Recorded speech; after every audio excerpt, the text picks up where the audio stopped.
অন্নহীনে অন্নদায়িনী দয়াময়ী তুই যে মা অন্নপূর্ণা।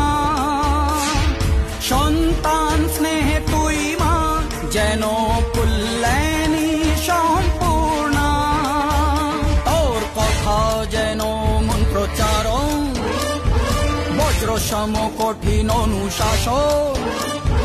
ধৈর্যেশ্বর বংশ পৃথিবী, ধর্ম ও ন্যায়ের প্রতিচ্ছবি।